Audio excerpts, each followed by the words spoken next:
Welcome to Lowcountry Lowdown. I'm Lindsay Hausman. Today is May 29th. A shooting in Seabrook that left one man dead is under investigation. On Thursday night at about 11:15, deputies were called to a home on Martin Lane for the report of shots fired. When they got there, a 26-year-old man was found dead inside the home from a gunshot wound. No other injuries were reported. A total of 3 homes were struck by gunfire. Anyone with information is asked to call Investigator Will Fong at 843-255-3439.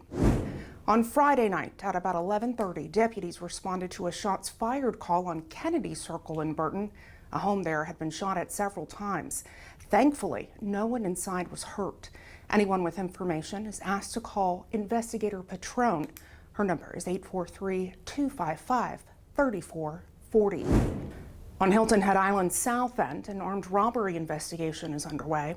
The victim was at his car in the parking lot when 2 armed males wearing hoodies and masks demanded he hand over everything on him and in his car. The suspects were eventually spooked by a security light. Anyone with information regarding this incident is asked to call Investigator White at 843-255-3313. Investigator White is also asking for information in connection to the burglary of the Kalawasi General Store. That happened just after 1:30 Sunday morning. The suspect shattered the window to the store and then stole several cartons of cigarettes as well as cigars. This is the second time the store has been broken into in the last few weeks. Investigator White says he does have a person of interest. However, he continues to ask the public for information. Thanks to the quick response of our Southern Enforcement Branch Patrol Team C, an organized retail crime group is no longer in business. Last Wednesday morning, shortly before 4, an employee of the Tractor Supply in Bluffton reported suspicious activity. Their fence had been cut and a man was seen walking away from the store. Deputies responded, locating 3 individuals. 31-year-old Chavius Rankins, 20-year-old Brandon Fulton, and a 16-year-old were taken into custody on several burglary-related charges.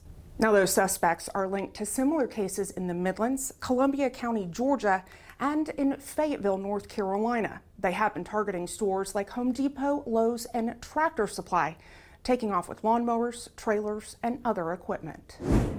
Please remember that reporting crime or suspicious activity to us is easy and can be done several ways, as well as anonymously. You can call our non-emergency dispatch line at 843-524-2777. You can submit a tip through our website at bcso.net or through Crime Stoppers of the Lowcountry.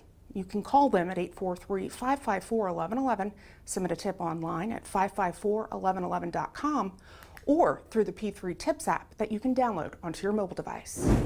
Now to a scam alert. Scammers are targeting you through social media while impersonating lottery winners. They often use the names of real winners to make their posts sound legit. If you reply, they start asking you for personal information and say you need to act fast. That's the first red flag. Additional red flags include them asking for you to put hundreds of dollars onto gift cards, then to share the information with them for, quote, processing and delivery fees. Now, let's be honest, only scammers ask for gift cards as payment. And even if you think just leaving a comment on a post is harmless, it's not. Don't do it. This opens you up to more engagement with scammers, similar posts, and even more scams. Did you know that heat is one of the leading weather-related killers in the U.S.?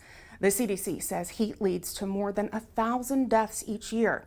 Friday is recognized as National Heat Awareness Day. OSHA and the National Weather Service use this day to educate workers and employers and the overall general public about the health dangers related to heat.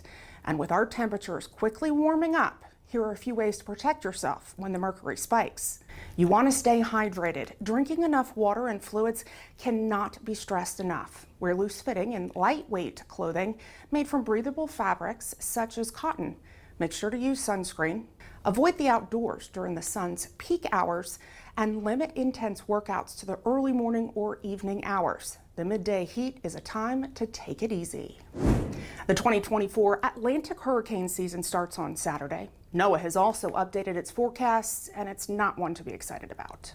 The prediction now, 25 named storms, 13 hurricanes, 7 of which will be major ones. So that means now is the time to prepare. Part of your preparation should include reviewing the latest hurricane guide that was released by the state. Of course, we have linked you to that guide on our website, bcso.net. We also have copies available for you to pick up at our law enforcement center. That's at 2001 Duke Street in Beaufort. Of course, these will be available while supplies last. Do you have something that you'd like to know more about or see covered here on Lowcountry Lowdown? You can share that information with me. Send me an email. That's lindsay.hausman@bcgov.net. If you haven't already, make sure to follow us on all of our digital and social media platforms. It's a great way to stay up to date, in the know, and engaged with us. Thank you for watching this week's episode. We'll see you next week. Stay safe.